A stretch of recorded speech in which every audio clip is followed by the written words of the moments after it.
నీ పాదాలకు వల్ల నా అడుగులు సాగాలమ్మా, నీ పెదవుల చిరునవ్వుల్లా నా ఊపిరి వెలగాలమ్మా.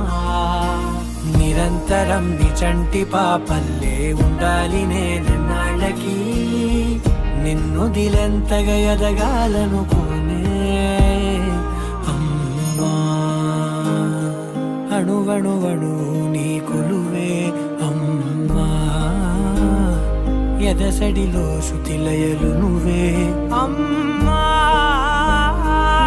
నే కొలిచే శారదవే, నన్ను నిత్యం నడిపే సారథివే.